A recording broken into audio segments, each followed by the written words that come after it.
Good day to you, besties.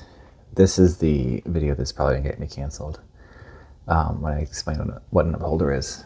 I have only met 4 upholders ever. My friend Minnie, Paramount, and Tonic, and Airy, A-E-R-Y, 2 of which I've just met yesterday after I showed them the quiz. So this is a very rare tendency. It is rarer actually than rebels, but I don't, upholders, they don't come to me looking for advice or coaching. They don't need it. Upholders should be coaches because they do the thing. So what is an upholder? An upholder is somebody who meets inner and outer expectations. Is that a problem? No. That's actually, everyone wants to be an upholder, but like, look, I don't care. I can't change my tendency. I use my own psychology to do the thing I want. All right, so I've already gone over some of the other strategies in the other videos. It's interesting to look at this from a writer perspective. Upholders are hella boring as a writer. Freya in Red Mist is a rebel. I wrote her because I was like, oh, my wife liked that. She likes rebels. She's a rebel. And then we had a mouse problem.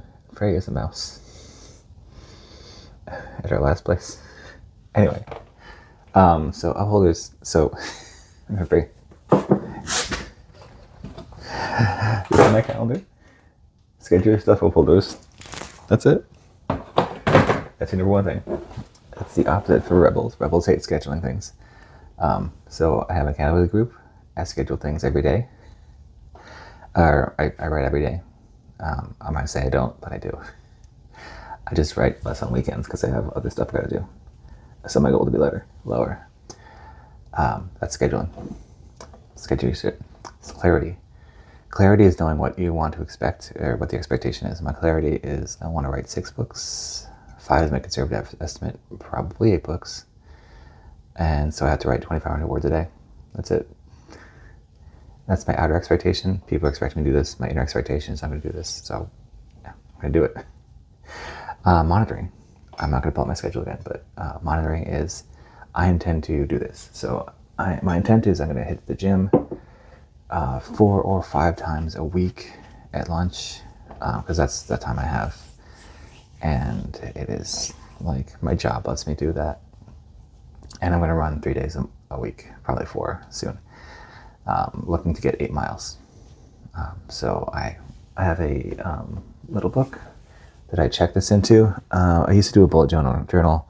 Basically only use my bullet journal now to keep my run log in there and my weight because I'm trying to monitor my weight. Although I did get to a really, really healthy waist that I haven't seen in a while. I've dropped like 3 inches on my waist in the last couple months because I've just been hitting my goals and things have just been like working out really well. So monitoring weight daily. I'm monitoring my step count kind of if I don't hit 1,200 steps, like I'm kind of like ish. In my mind I'm like 17,000 would be great steps, but I don't really care. That's monitoring. So if I write it down, great. I don't really have to note that I'm going to the gym every day. I just do it. It's kind of a problem. I was like, can you ever skip? And I'm just like, first of all, I can't skip because of my job. Second off, mentally, you just can't. I need to do it.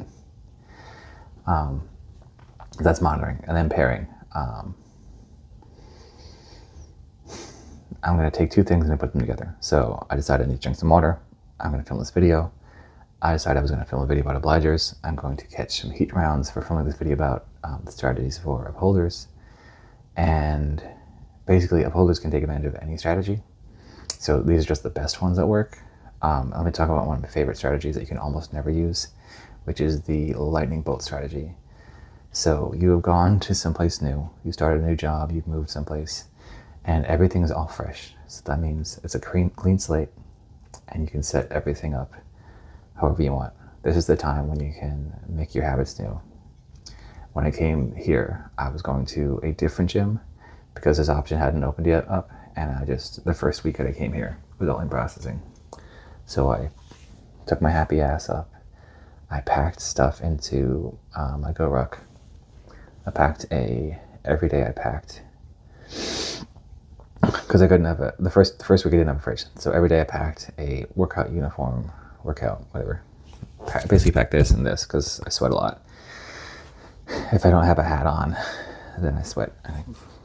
I just packed that every day, and I brought it into work. Went to the gym at lunch, ate some food, came back, did my thing. And I've basically been doing that for the last 6 months.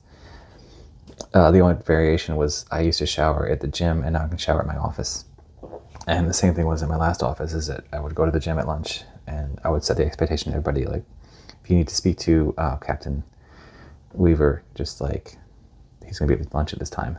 You can call him, but he'll get back to you. Like, this is important for my job. It's important for me. And that is it. Those are all the upsides. You can basically take 21 habits that Gretchen puts out. All of them work to some degree. Like, my identity is like I'm a good dad, or I'm a big planner, right? And there is one big downside, which is called tightening. So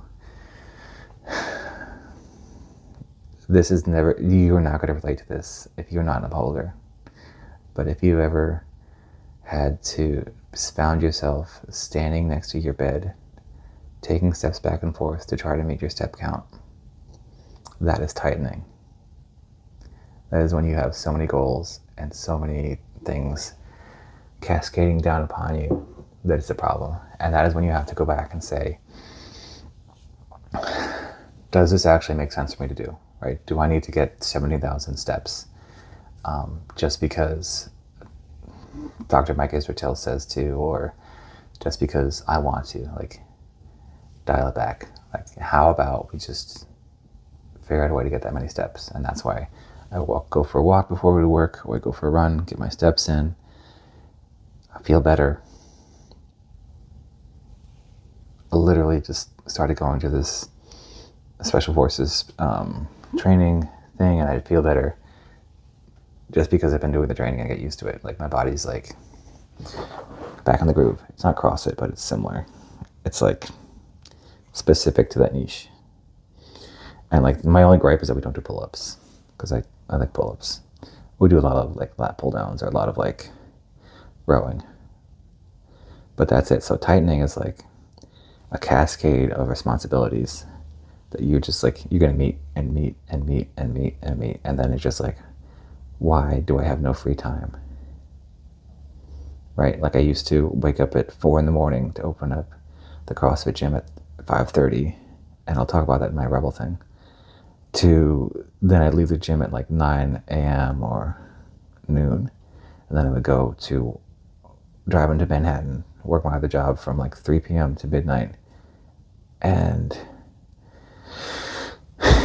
then I would go to the drill like once a month, and like I would do that for I did that for years before my deployment, and I just kept doing it. It was like I was burning the candle on both ends, and now I have one job. I mean, and also the writing, but like, I have one job, and that's it. And I realize that I'm like at 9 minutes now, and I'm done. And then people can be like, why is the Upholder one 20 minutes and the Upholder one is like 9? Because I'm like trying to extend it. The Rebel one's gonna be like 40 minutes, guys. It's half the book. It's half of the Better Than Before book. But that's it. So besties, if you're an Upholder, all 5 of you, post in the comments. If you're Fairmont, I love you, I miss you, come on back. But for my 2, Airy and Princess Tonic, welcome to the club.